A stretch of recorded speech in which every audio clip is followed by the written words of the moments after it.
I don't know why I didn't just have that on both ears to begin with, but yeah.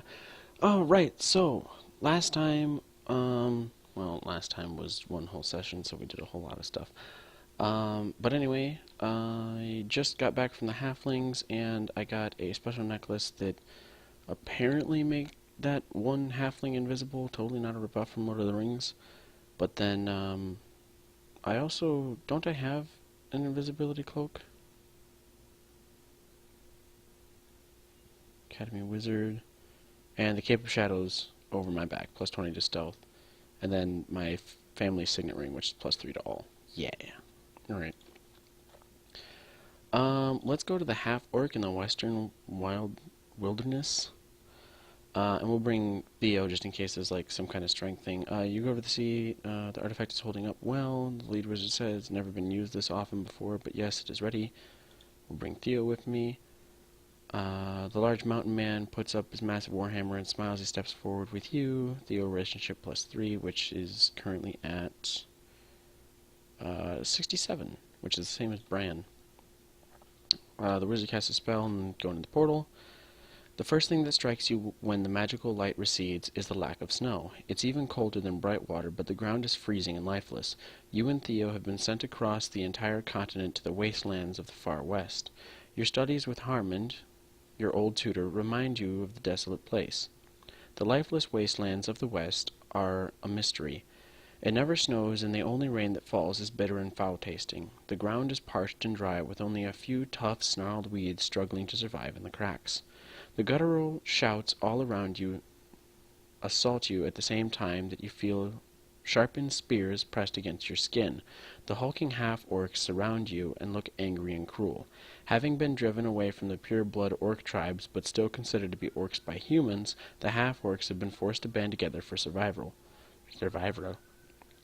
Their spears dig deeper into your skin, making you hope that the compassion and diplomatic human characteristics outweigh their tendency toward violence from their orc blood. One of them pulls out some thick leather cords with the obvious intention of binding your hands together. Allow them to bind me. Take me to chieftain, draw a sword, draw daggers, punch, cast a spell to freeze all the orcs in place. We'll allow them to take me. They tie leather cords around your wrists and do the same to Theo. You are led roughly across the plains by the half-orc band. You walk toward a village that has been built beside a large, jagged, mountain-sized rock. A palisade of sharpened wooden spears encircles several dozen crudely built huts. Several half-orc children run freely through the dirt streets with no clothes on. The half-orc guards, both male and female, wear an assortment of mismatched armor. They are tall, muscular, and aggressive-looking. Several of them spit at you as you are led through them, your wrists bound tightly by the leather cords. "We don't get many visitors," a huge half-orc woman says. Oh, it's a woman. Alright, well, whatever. Same voice, whatever. She is larger than all the other half-orcs in the village. Her green arms are enormously thick, and she has a big broadsword strapped to her back. She is wearing a necklace filled with an assortment of animal teeth. Her arms are crossed, and she looks at you with a serious expression on her face. Say, "I demand it to be released immediately. Are you the leader? A great evil is spreading that will harm your people as well as mine. I want you to fight for me. I seek an alliance." We'll say, "I seek an alliance." The half-orc woman listens to you as you tell her about the murder of your parents, your exile, and the 4 duchies. She makes an angry face when you tell her about Thuja, Selena, and especially Zuzak and his demons. When you tell her the demon summoning has been made legal and the crates of demon stones have been set across the land, she spits on the ground. "Demon worship is evil. You call orcs monsters, but even we know this is wrong. I am Gurstwin. My mother was a human prisoner and my father was an orc raider. When I was born, I was thrown into the wildlands like all the other half-breeds. We made our own family, but this land is barren. We can't live with our orc cousins, but I think we can find a place with our human relatives. Say, as long as your people follow the law, I will allow them in my kingdom. Okay, welcome to the kingdom. As long as your people fight my army, then I will allow them in my kingdom after the war is won. No, your people are nothing but animals. I'll never allow them in my kingdom. Cannot allow this. Your people are too dangerous to live among humans. Fight for me, and we will discuss afterwards. Let me pay you to fight instead. I challenge you in combat for leadership of the half-orcs. As long as they follow the law, they can join. This is a great moment in time for our people, Gerstwin says happily as she translates her words into Orcish for all the other half-orcs. There is only one small thing that you must do to show your value of my people as allies. Fight her? Leather straps are removed from your wrists. Gerstwin leads you across the village, and the other half-orcs walk alongside.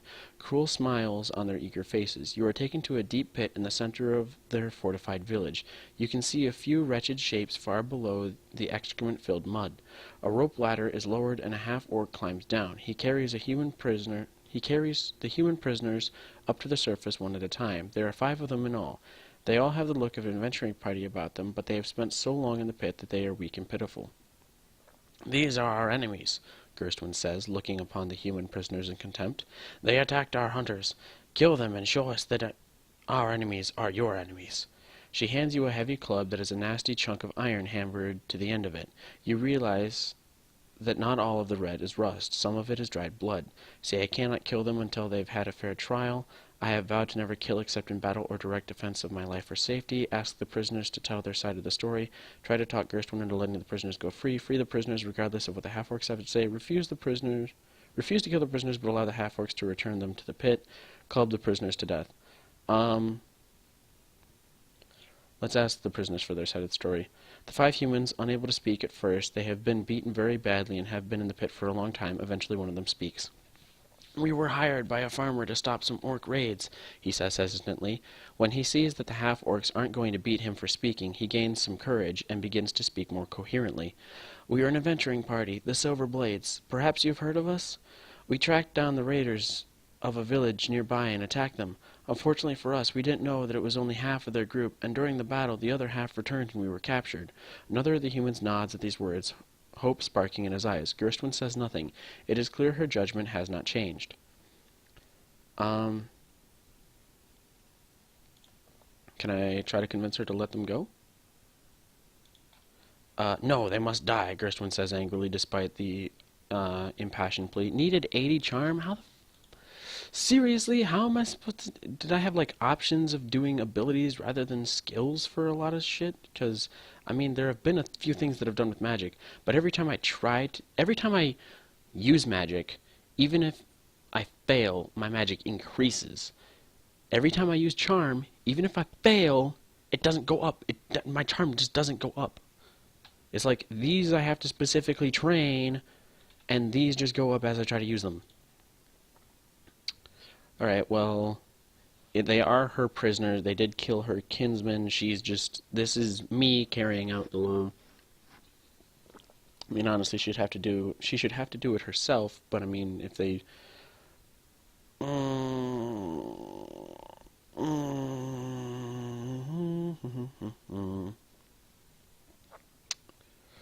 I mean, if I had, like, a better knowledge of their whatever, but we need them, so 5 prisoners versus a lot of orcs to help us out.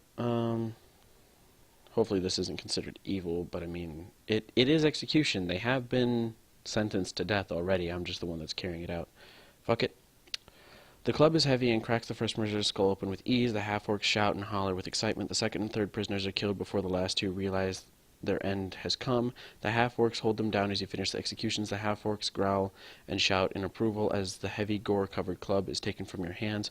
Gerstwin leads you to a hut for you to stay during your visit. The green-skinned half-orcs spend the days gathering their weapons and getting ready to march. Gerstwin vows to lead the contingent of half-orc warriors, including their infamous berserkers, to Brightwater the moment you are teleported away. As the magical light rises around you, whisks you back home, you know that the half-orcs will arrive in time to march with the rest of your army. Army size plus 10 and army power plus 10. Traveling across Daria and the other duchies is nearly impossible to do in the heavy winter storms coming that are common at this time of year. Despite this, news from Tornassa reached Brightwater anyway. Duke Udo is dead. Rumor claims that you sent an assassin to kill Duke Udo and Duchess Selena in Tornassa. The gossip says that Selena's new bodyguard set the assassin on fire just before he could kill the Duchess too. The fact that the castle had been fully repaired since the fire the night your parents' murder, and that the defenses were back to normal, hadn't slowed the killer at all. The Udo Duchy grieved the loss of their ruler and promptly proclaimed Duchess Selena to be their new leader. Selena quickly mandated a draft forming a large army to stop your alleged treason. This changes nothing, General Vale says. We must still march on Lud in the spring, and then north to Tarnassa. Let's go ahead and visit the gnomes, and then we'll go ahead and visit the elf. Alright, you go to the suite where the wizards... Blah, blah, blah, blah, blah. Let's see, we're going to visit the gnomes. Yeah, we'll bring Theo with me. Actually, nah, we'll bring Bran.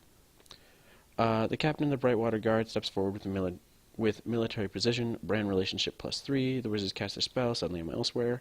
As the magical light falls away, you are surprised to see that you recognize the tall buildings around you. You are in Tornassa, former capital of Daria and home to Duchess Selena. You were supposed to have been sent to the gnomes. Why are you in the middle of the biggest human city on the continent? Because they hide? Duh. You hadn't been back since the horrific night your parents were killed. Perhaps it would have been okay to come before you had revealed your identity, but now that everyone knows who you are, Tornassa is no longer safe for you. What is this? Bran says. I thought we were supposed to have been sent to the gnomes. You look up and down the dark alley. At least there are no people about.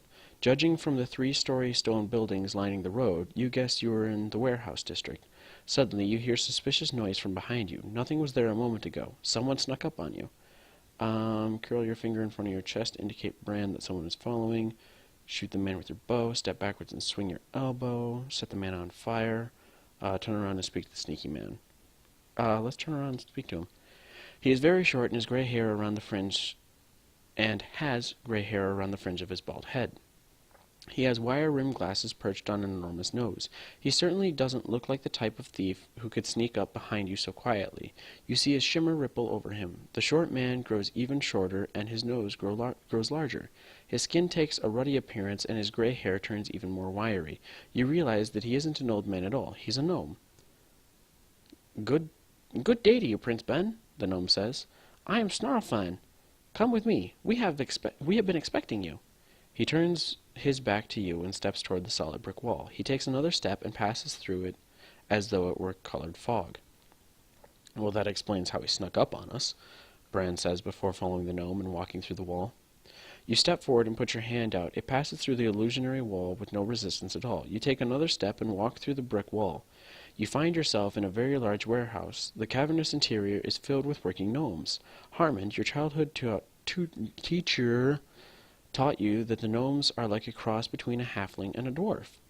In some way, being in the big warehouse felt like being underground, with its windows all boarded up and many walkways twisting in different directions. Judging from the size, you see that many warehouses have been interconnected to form a massive gnome colony. You walk next to Snarlfan through the complex. You pause to examine the security of the warehouse. You pause to examine the entrance. We'll walk with Snarlfan. The gnome treads purposefully through the controlled confusion. You see a large crane with a big platform filled with crates swinging through the air. Whether it supplies food or equipment, it doesn't matter. What impresses you is that it's being moved by a single gnome using a series of ropes and pulleys. This is a good example of gnome ingenuity. Although masters of illusions, the diminutive race is also clever with physical devices and mathematics. They could no doubt teach you many new things. Your gnome guide smiles at you when he sees that you are walking at his side. Charm +2. What is my charm now? 39. Well, still not going to succeed in any goddamn checks, but sure. Snarlfan leads you through the tunnels within the warehouse, and you soon find yourself in a small office. A rare window shows a variety of the warehouse district. You see many short men working below and quickly realize that they are likely all gnomes in disguise. You suspect that you are about to meet the burgomaster, the leader of the gnomes. To your surprise, Snarlfan himself sits down at the desk across from you. We are a simple and honest people, Snarlfan says with a shrug. Simple enough that the burgomaster himself was sent to bring you to our hidden kingdom. We have taken an enormous risk in revealing ourselves to you. Snarlfan, the burgomaster of the gnomes, proceeds to tell you about their difficulties. He tells you about how they were forced from their home by a band of orc raiders, and how they migrated across Daria for many years and almost lost all hope before settling on such a unique plan. You hear that it was King Brand, your father, who gave the gnomes refuge in Tornassa. In order to not anger the orcs, it was to be kept silent for a few years until the orcs lost interest in the gnomes. Unfortunately, your parents were killed before the gnomes were revealed, and they didn't trust Lord Udo enough to tell him. Now that Selena has taken over, they trust her even less. It was never meant to be a permanent solution. Through our knowledge of simple machinery, we have made a good business of transporting and storing merchandise. Our sound business practices have allowed us to thrive. The day wears on as you tell your story. Your tale is given even more urgency to Snarlfan tells you about the demonic possessions and rampages across Tornassa. The crates of free demon stones came to the lands around Tornassa, and everything changed overnight. It made no sense for Salinas to allow demon summoning, considering all the troubles it had brought to the city. But even then, summoning has been discouraged in the city itself, due to its destructive nature. I wish we could help you, but alas, our hiding has stretched our resources to the limit, and it isn't safe for us to reveal our presence during such troubling times. Say thank you for time. Any help that you give would be appreciated. Beg the gnomes to help you. Tornassa is so large, it's a strange place to hide. I have heard stories of gnome ingenuity. I'm surprised to hear that you would give up so easily.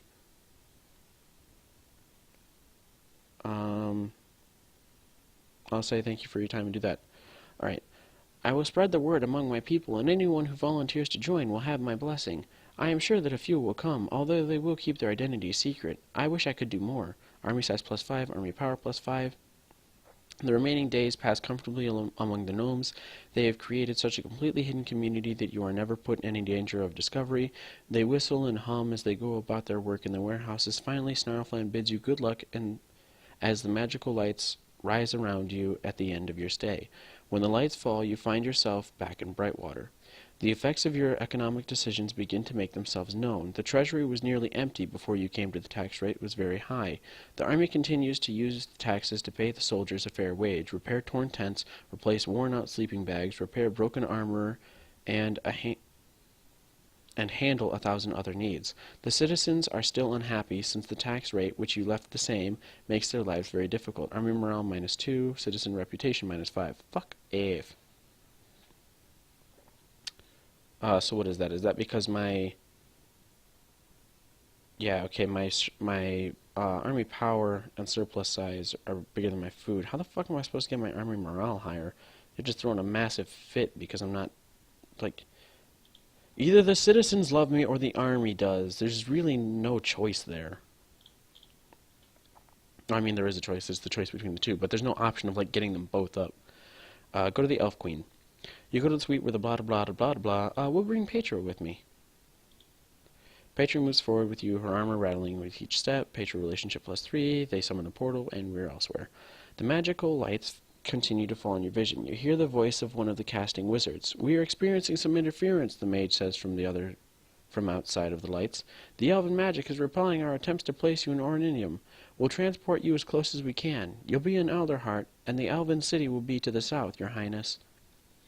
You have no way to answer as the magical lights recede. You find yourself standing in a dark snowy forest. The trees are enormous and ancient. The sun is completely blocked by the snow-covered canopy overhead. Which way is south? Petra asks. Examine the moss grown on the trees, cast a divination spell, climb a tree, or ask Petra to climb a tree. Well, I think we're going to cast a divination spell. Alright, you take your time, not wanting to make a mistake with the incantation. You feel the resistance to your magic. It is likely the same resistance the wizards felt. The elven city is shielded, and it is preventing you from locating it. You use the magical shield surrounding the elf city itself as a beacon. The disruption of the scrying spell is coming from a certain direction. Logic would dictate the Ionium lies in that direction. With this knowledge, you begin walking around the disruption. It is easy enough to walk along the forest floor, since the snow has gathered on the canopy above you. The downside is that the forest is still dark and full of shadows. As you walk, you hear a grinding noise and feel the earth tremble beneath your feet. Without any further warning, the ground explodes upward. You see an enormous pink worm burrowing out of the ground. The open maw of the worm is easily 5 feet in diameter and coming directly towards you. Step aside and slash it. Step aside, slash it with a dagger. Fire arrows, cast a spell. Throw some rocks, dodge the worm. Let's cast a spell. The nature of such a spell is it has to be fast. The enormous gaping maw of the worm looms larger and larger as it approaches you. The very fabric of reality ripples, and you find yourself standing a few feet away from where you were. The worm has no familiar features to express surprise as it passes through the area where you had been standing. Petra drives her morning star into the side of the worm as it goes by. Takes down 35 health. You still can't accurately judge its length, but it burrows into the ground behind you. Once more you feel grinding vibration beneath you, but the only sign of the worm is 2 large holes it has left behind. Leave the holes alone, lay a trap, or wait for the worm to return. We'll lay a trap. You have a few ideas that might work. You cut several long branches into pointed spears and tie them to a big log. You then tie the log to your rope and hoist the spike contraption into the air. Sure enough, the worm burrows up once more. You simply release the rope and watch as the heavy log falls to the ground beside the worm. The large beast burrows back into the ground immediately. You hear nothing from below you, telling you the big creature is left. You take your rope back and continue walking. Needed 45 devices. You can feel the change in the air as you pass from one set of trees into another. The snow-filled canopy disappears overhead, revealing the bright light of the sun. You see many wooden walkways spanning the treetops, and the weather is milder, no longer feeling like winter. Hundreds of elves cover the walkways, standing between the trunks. Some carry swords and many carry bows. You have made it to the famed elven city of Onidium. What would that be? Oniduin? Oniduin? Yeah. You're surprised to see a half-elf come out to greet you. Although elves are more accepting of their half-human progeny than orcs, you know that half-elves rarely rise to power in their society. Your greeter is middle-aged, clean-shaven, and more solidly built than the elves. He is well-dressed, and his black hair has white slivers and is sharply cut to his shoulders. "Greetings," he says in a very deep voice. "I am Nestalin Mubasher. I am a cleric of the light, bringing Goddess Auriel, and I have been sent to greet you in the name of our queen. I'm Prince Ben, follower of Auriel, and I come to seek an alliance with the elves. Queen's not here. Prince Ben, I need your warriors. You great danger. Seek an alliance. You have the same task you need to perform before your people do the same. I'm going to say that I'm a follower of Auriel, and I come to seek alliance." "Welcome. Yes, an alliance is desired by us as well," the half-elf says. "We understand the dangers of your demon-summoning enemies, and we will do everything in our power to help you regain your stolen kingdom and stop the threat. I will accompany the elven troops myself." "How do you know of our problems? How do you know of Zuzak? Are you using magic to spy on us? So will you help us?" "Yes, of course," Nestalin replies. The half-elf continues, "I wish that we had greater numbers to send to your aid. There are not as many elves in the world as there are humans. We must leave some of our warriors to guard our homes, but I shall personally accompany a troop of our finest archers to Brightwater. We will be there as the snow melts. You have my word. Army power +5, army size +7, and army morale +5. Cool. You and Petra are led through Onidium. The wondrous city of the elves is truly magical to behold. The rope bridges arc beautifully from treetop to treetop. The harsh winter doesn't seem to reach the elven city, and many of the trees are covered in gorgeous blossoms. You soon arrive at a humble-looking temple devoted to Auriel. The half-elf leads you into private chambers in the back. "Pardon the mess," Nestalin says.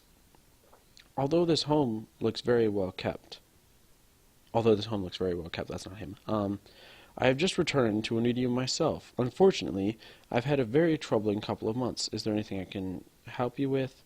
How does a half-breed like yourself rise to such a prominent position? What happened? Is there anything I can help you with?" The half-elf studies your face for a moment before answering. "Perhaps you could be of assistance," he says. "My family is well honored by the goddess Auriel herself." As he speaks, he removes fancy leather braces from his wrists. Each one has the face of a lion etched onto it, with vapors rising from the leather as though the lions are breathing. He also removes his longsword and his helm. "I suppose..." Okay. It's just missing quotations. "I suppose there is no point in keeping this a secret," he continues. "Many centuries ago, an ancestor of mine named Risa Mubasher met Auriel, the goddess of light. I know this is hard to believe, but it is true. She was a young pregnant girl, and she nearly drowned in a river not far from Onidium. The goddess took pity upon her and made the sunbeams solid so she could pull herself to shore. They talked for hours, although the contents of that conversation are lost in time.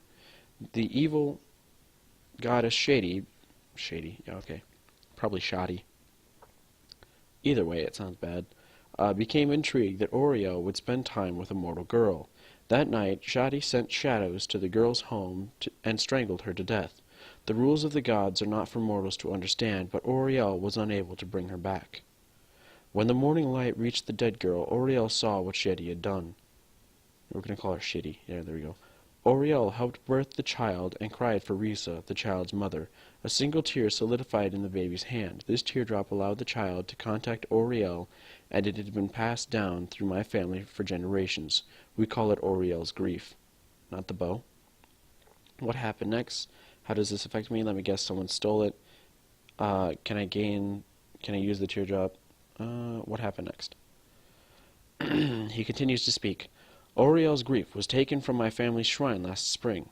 We have been using it to protect the elves for centuries. It isn't safe in the world.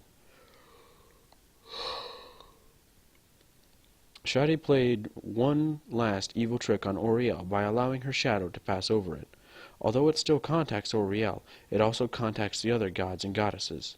The Mubashir family line train their entire lives so they can contact Oriel, but an uninitiated person is more likely to find themselves in communion with one of the other many trickster gods instead of our fair lady. You realize that you have already found that teardrop. Lomi, the invisible halfling, must have been the thief who stole it. You tried to make it work again, but were unable to, so you left it in Brightwater. I found Oriel's grief. I hope you find it. How much would such an artifact be worth? How do you use it? Let's say I found it. Oriel be praised! This is wonderful news! You tell Nastalan about Lomi and how he had turned himself invisible. You explain it is currently sitting in Brightwater since you didn't know what it was. His entire demeanor changes, and his movements are filled with a renewed purpose. I owe you everything, Ben, Nastalan says in a deep voice. I will not abandon my duties to you. I shall gather the elves and claim Oriel's grief in the spring when I bring them to Brightwater. The 2 weeks among the elves are very calming. Nastalan is an excellent host, and you are visited by many elves during your stay. You hear that the elf queen has given birth to a healthy girl, but you don't get a chance to meet the elf princess. Spend the days with the hunters, the spellweavers, talking to Nastalan about Oriel, the warriors, or listening to the elders and their stories. So my good has increased. I'm up to 75 now.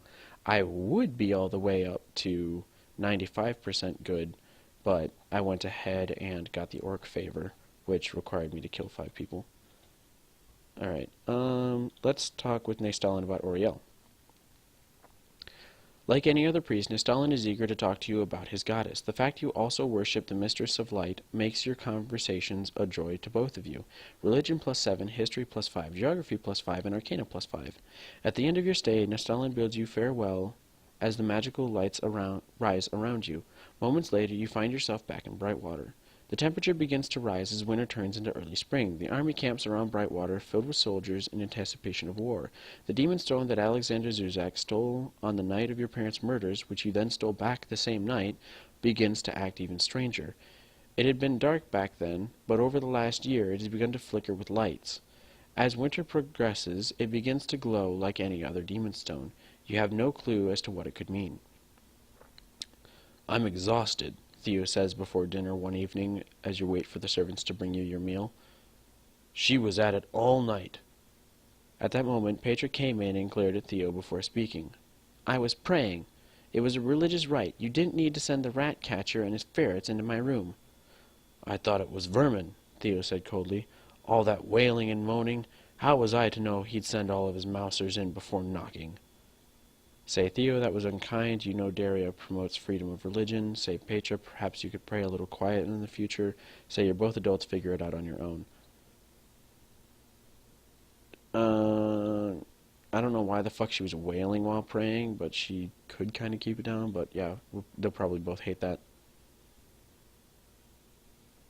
Theo and Petra glare at each other. I shall strive to be more respectful with my religious observances in the future, Petra says.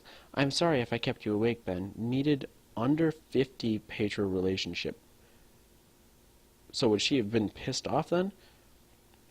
If I was less than 50? Oh, whatever. The camps on the outskirts of Brightwater begin to fill as your recruitment of soldiers continues. The looks on the faces of your troops and citizens are priceless as they see the demi-humans arrive. They can't help but to gather and stare as the creatures from the children's stories join them in the army camp. The elves arrive before the spring thaw, marching into Brightwater in perfect formation. They each carry a longsword and a bow. Nastalan Mubashir, The half-elf leads them. You greet the cleric with welcoming words. He has a large smile on his face, obviously due to the fact that he knows you have his family's heirloom. We'll give the necklace to him. I cannot overstate my gratitude, the half-elf says in his deep voice. You have redeemed my family's line, and given me back my honor among the elves. I shall truly never forget what you have done. Ask Nystalin if you can use the necklace to aid your cause. Graciously ask for nothing more. Suggest that Nystalin grant you a monetary reward for your service. Ask if the necklace is going to help us. We shall see, the half-orc says. The fact of the matter is, a person may only use the necklace once in their lifetime. Nystalin's eyes widen. Oh my! You have used it! I can see the divine residue on you. Motherfucker.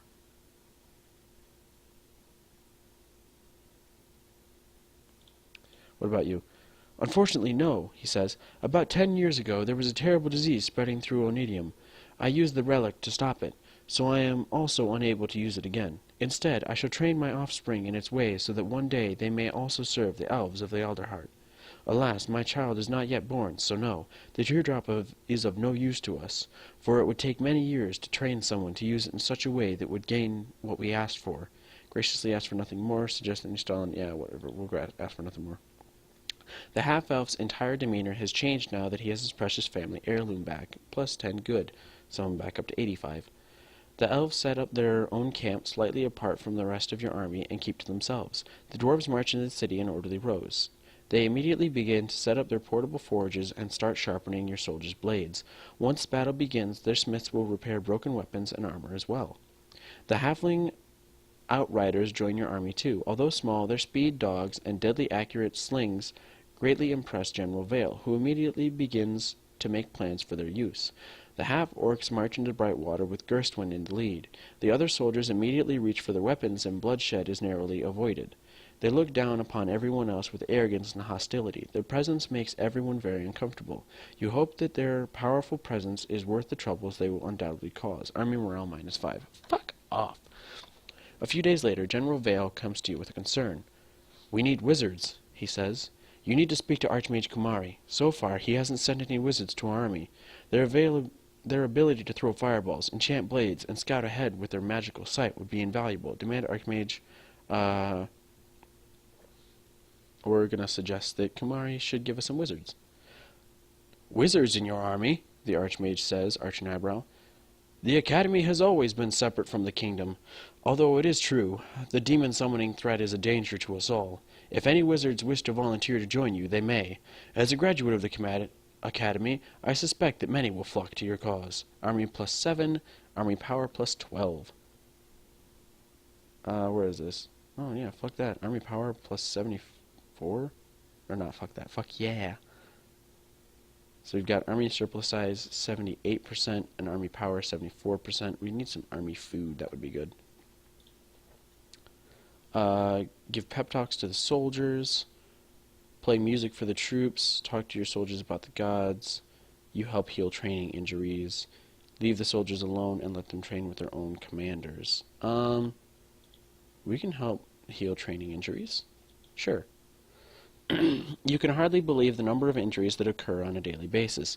Learning swordplay and archery has their expected injuries. But even daily labor causes ankles to roll, wrists to sprain, and frostbite to occur.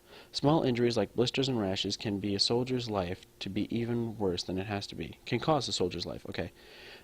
Your knowledge of herbs and medicine help to relieve a lot of pain and get the soldiers back to training order. Needed priest levels for increased bonus, but I still get morale +5, nature +5, and army power +5. So that would have been needed priest levels. So I've got wizard levels too, but I don't have a priest level. Oh, I got increased nature for it too. So morale and power. That's great. It is about a week before you are to leave Brightwater when your spy network uncovers a serious plot. Your undercover agents have been skulking around the city all winter and passing on their information to Captain Bran. It is all small things up until now, such as deserters and spies being where they shouldn't be as they gather information about your actions, but this time they have uncovered something big. A small strike force has been sent from Tornassa to Salina with the sole purpose of sabotaging your army's food supply. With no time to lose, you gather Petra, Theo, and Captain Brand.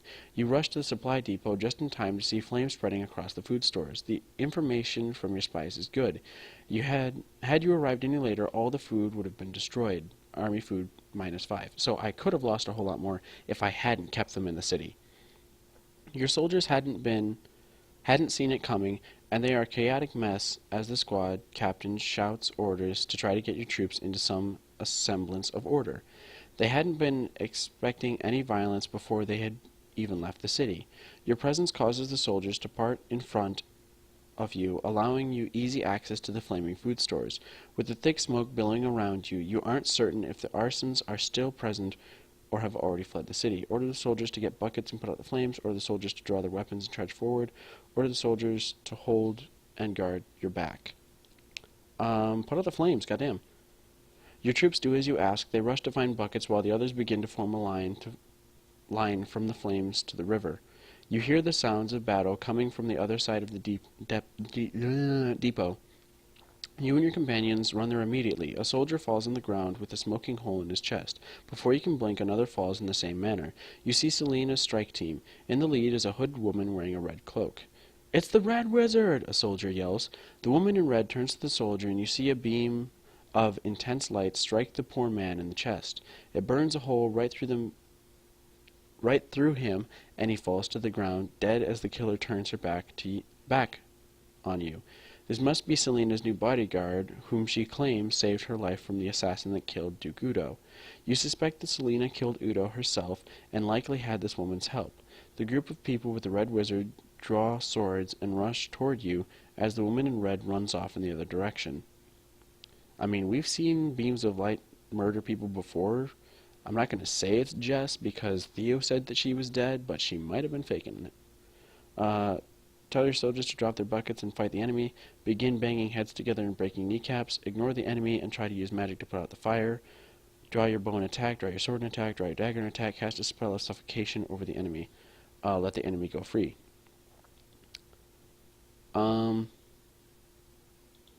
Let's suffocate all the guys real quick and then put out the fire. Alright. The enemy soldiers grab their throats as they gasp for air. Your companions rush to your aid, killing them before they can fight back. The battle is short and intense, but in the end, the strike force is wiped out except for the Red Wizard. The soldiers finish putting out the flames, and no more food is burned. The invaders have nothing identifiable on them, but you do find a suspicious package about the size of a small loaf of bread in one of their backpacks. The rest of their belongings can be sold for gold. I've gained a small package of gold, plus 120. In the morning, you receive a full report. 7 soldiers dead, food stores burned, and the Red Wizard escaped. The small package is identified to be a bundle of poison within a special dissolving casing. The poison is so toxic that you are told opening it would likely kill the person and that it was made to be thrown into a water source. Had the strike force put the package into the city's well system, your army would have been lost. You aren't surprised to hear that Selina had tried to use poison against you again. It was a difficult loss, but it would have been worse had your spies not uncovered the plot when they did. It is nearly time to go. Although you haven't been given full access to the treasury, you are paid a wage for your leadership. The calculations of your wage is so convoluted that only Lord Torvor seemed to understand it, but he says that it's connected to how well the economy is based upon what is projected. You realize that your last chance to purchase what you may need. Increase citizen reputation, increase gold gain. Got 160 gold, so I just got 280 gold. Right? I got 280 gold. I got 450. Cool. Return to the game. Stop by the markets one last time. Visit the temple. Visit the stables. Next. Can I consider selling Lucky and getting a trained warhorse? I really kind of want to get that 700 gold shield. I'm guessing I'm going to get the opportunity to buy that again. Consider selling him. Offers you 75 gold. We're going to accept, and then we're going to get a fully trained warhorse. Alright. So we've got Zephyr is the warhorse. Alright, continue calling the horse Zephyr. And then we'll visit the temple. We'll say a brief prayer to Auriel. +1 good, +1 religion. And we'll keep the 25 gold. Alright, done shopping. Your advanced scouts report that the winter snows have melted and the roads are clear. Everything is muddy and wet from the spring thaw, but General Vale tells you that you can't wait. Time is of the essence. You must march upon Lud through the spring and defeat Duke Idan's forces before proceeding to Tornassa to fight Duchess Selena and take back the capital. Duke Bandar of the North has no standing army and will be no trouble, but if Lud is not taken, their cavalry will crush you upon the walls of Tornassa. And if Tornassa is not taken before the winter snows come again, your army won't survive until next spring. It will be a tight schedule, but if Tornassa is left unchallenged until next year, they will grow faster and they will destroy you wherever you are. Begin the march, delay departure so you can gather more food to replace what was burned by the Red Wizard. Ask General Vale if you have enough food. Let's ask General Vale if we have enough food. We have enough to survive, General Vale says, with some hesitation in his voice. But if the troops feel they aren't eating to their satisfaction, the morale will be terrible, and some will desert. But if we delay our departure, we might get stuck traveling in the winter, which could be even worse. This is your decision to make. Let's begin the march. The early spring sky is full of clouds and threatens to rain upon your army. You sit upon Zephyr at the front of the assembled mass of men and women, with your hand in the air and your cape billowing behind you. The flags and pennants flap in the wind as an expectant hush falls over the troops behind you. You lower your hand and everyone takes a lurching step forward.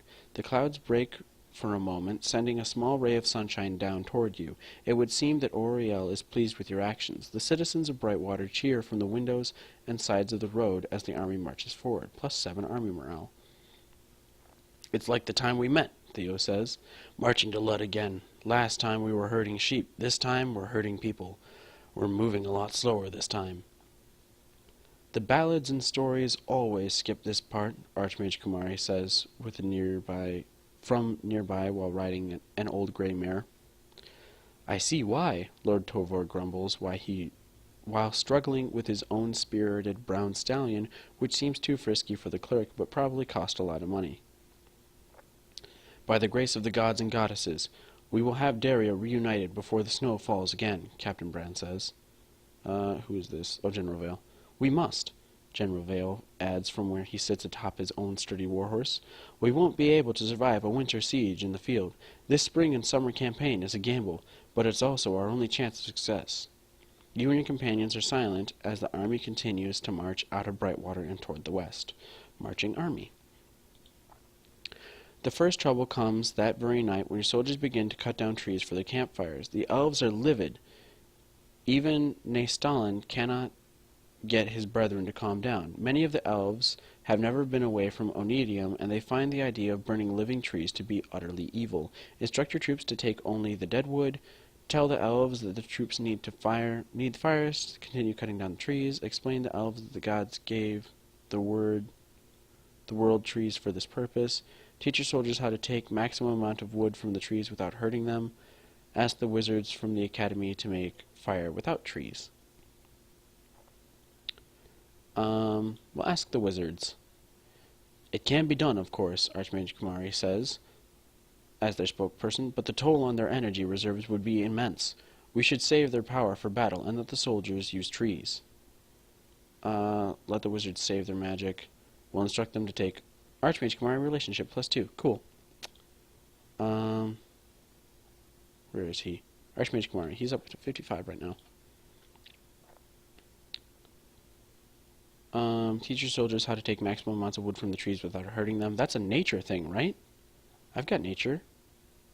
Got nature 56. Can I try that? Let's teach my soldiers. The elves are happy to help you spread your knowledge to the soldiers. The fires are still smaller than they would have liked, but many trees are saved and nobody loses any toes or fingers from frostbite. Nature +3 and army morale +5.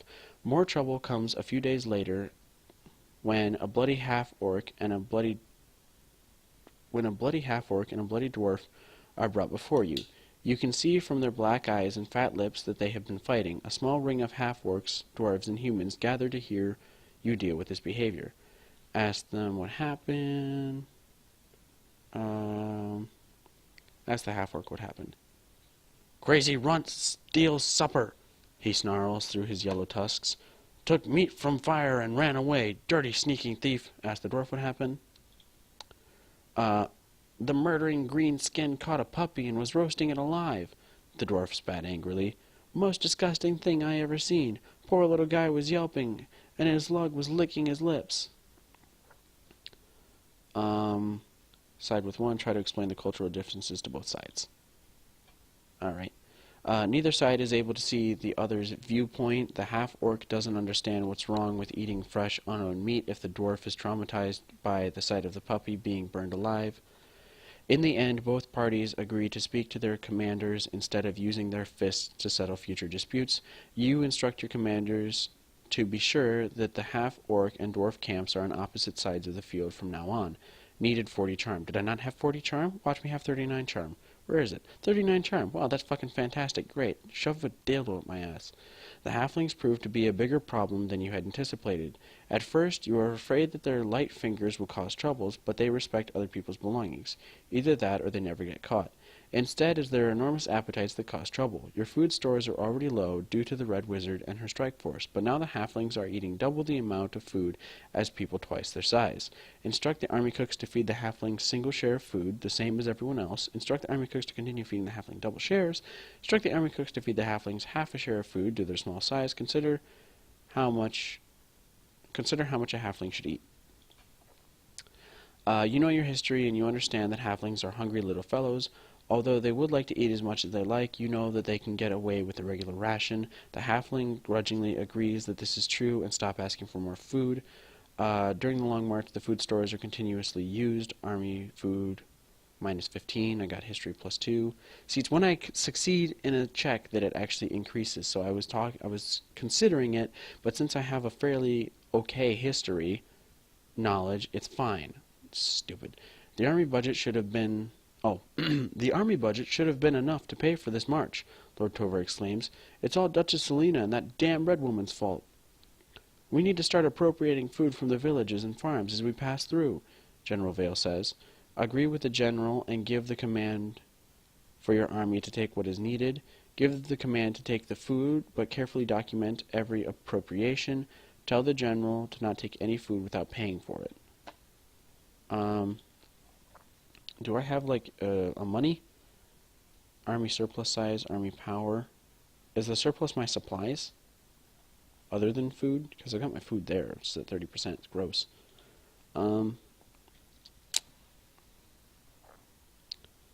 Carefully document every appropriation.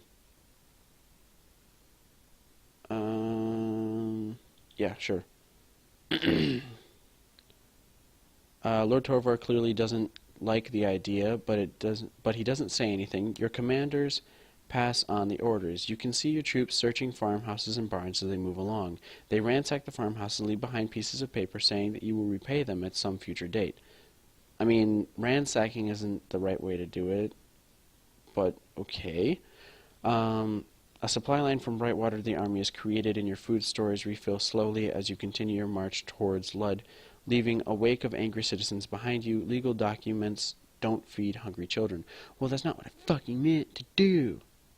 Lord Tovar relationship, army food, plus 10, and citizen reputation, minus 10. Wow, that's fucking fantastic. One of the first larger towns you come to is Opal Cove. The town's true claim to fame is the infamous Opal Cove Weapon Masters. If you can recruit the Weapon Masters, they'll be a valuable addition to our army, General Vale says. It seems unlikely that they would join you, Lord Tovar says. We have no money to pay them. Very true, General Vale agrees. They are mercenaries and don't work for free. At least they'll have some food stores for our army to take. Continue to let the army take the food it needs and don't bother speaking to the Weapon Masters. Don't take the food from the Weapon Masters and speak to them. Take the food and speak to the Weapon Masters. March through Opal Cove without speaking to the Weapon Masters. And speak to them. Let's speak to them. Welcome to Opal Cove, Prince Ben, a short, fat man from the Weapon Master says. Although he has many layers of fat, you can tell by the way he walks that he has also many layers of muscle underneath the fat.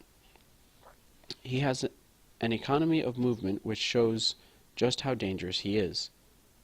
Let me save you some time, he says. We aren't going to join you for free, and even if we were inclined to work for nothing, your soldiers are sad and miserable. I'm sorry, but we won't be joining you. Needed 10 army food, 40 army morale, and 40 citizen reputation. Okay, so if I had higher morale and less reputation, it would be fine. So if they were evened out at like 41%, I would have been able to get them in. Well, that's fucking stupid. No matter what you say or offer, nothing changes the man's mind. With no other options, you continue your march. You're on the outskirts of Opal Cove and camping for the night when a dirty beggar slips between you and the soldiers and stands in front of you. You see him make a secret sign of shadows with his fingers, which you recognize as a calling to those who follow the evil goddesses of the world. Your soldiers grab him roughly and begin to drag him out of the way. Not only is he a security breach, but they also find the idea of dirty beggar approaching the prince to be distasteful. Ignore the sign, give the man some money, and tell him to be on his way. Tell your soldiers to put the man in irons. Tell your soldiers to give the man some food and a place to rest for the night. Ignore the sign and allow your soldiers to push the man away. I don't know if he tried to, like, hex me or whatever. What? Okay, so it was make a secret sign of shadows with his fingers as you recognize a calling to those who follow the evil gods and goddesses of the world. Oh, well, I don't... Is it going to be evil for me to let him live, then? Fuck it, let him take him away. Soldiers do their duty and drag the man away. What are the chances that we just happen to have a washout this spring when we are in such a hurry? Lord Torvar says, as the army comes to a halt on the banks of the Falcon River. The river is wide, fast-flowing, and dangerous as the winter melt takes the surge higher than normal. The bridge that the army planned to use is gone. Only rubble remains on either side. This was no coincidence, General Vale says with a frown. Duchess Selena knows that the time is our enemy and her ally. She had this bridge destroyed and probably destroyed all the others as well. Our only option is to travel north to where the river is wider and shallower. We will be able to ford there. Lead the army north to the shallow area and accept the delays this will bring. Study the maps for a closer crossing. Force the army to cross the raging river where you are. Let's study the maps. The maps don't show anything closer. Needed 75 geography. Fuck. What is my geography? Where is it? 41. Well, my arcana is high enough. Damn it. Yeah, we'll lead them north. Army delays +2 and army morale -3. Wait, where's my army delay? Army delays 2. Damn. Okay. So I'm guessing there's going to be a check for the delays that my army has. Army morale -3. Well, I would have lost people in the goddamn river. The army marches north alongside the fast-moving waters. The crossing isn't pleasant as everyone gets wet in the cold river. The camp is silent and subdued once everyone has finally crossed, as the soldiers dry out their soggy clothing and tents. Army delays +2, army morale -3. The weather gets warmer and the trees fill with leaves as spring comes into full effect. You leave the former duchy of Dumaine, which you now call Daria once more, and skirt along the eastern border of the duchy of Udo. You must travel across the edge of Selena's land on your way to the duchy of Adan, which is where Lud lies. A familiar sight greets you. The small town of Dobton lies in your path. You see even more evidence of the destruction that widespread, inexperienced demon summoning has brought. The town is simply gone. The fields are unplanted, and many of the farmhouses are burned out husks. The senseless waste makes you wonder once more why Alexander Zuzak has done all of this. You manage to find a few refugees living among the ruins. Ask what happened, recruit anyone that will swear allegiance to you, continue marching loud. What happened? Demons, one of them says while searching his dirty hair. Between the escaped demons and the possessed summoners, the land is turned to hell. It's the same everywhere, I hear. Only the 3 capitals are still functioning, Lud, Ternassa, and Vernex. This is the world going back to seed. The rest of the world is going back to seed. Okay.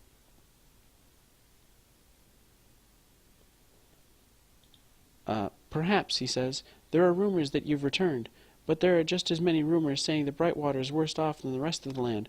Hard to tell what's true and what's not. Recruit anyone who swear allegiance to you. The poor refugee looks pathetic and sad, but you know that with some food and a weapon they will help your army grow in size. They tell you that those who aren't living in the ruins have gone to Lud and Tornassa to join the army being gathered. A few days later finds you swatting another fly from the back of your neck as you walk through thick black mud. Your feet are covered in the swelly goop up to your knees. You were forced to dismount Zephyr as the army passed through the swamp and the mud got too thick. The road was in bad shape, yet another sign of the present times. What a stinking mess, Petra says. No wonder nobody lives here. That isn't quite true, Archmage Kumari says, as he slogs through the mud with you. I am always surprised how many mystics become hermits and live in places like this. Yeah, maybe we can recruit some more, although we don't have a whole lot of food. Maybe we'll figure that out next time. I think that's what we'll do.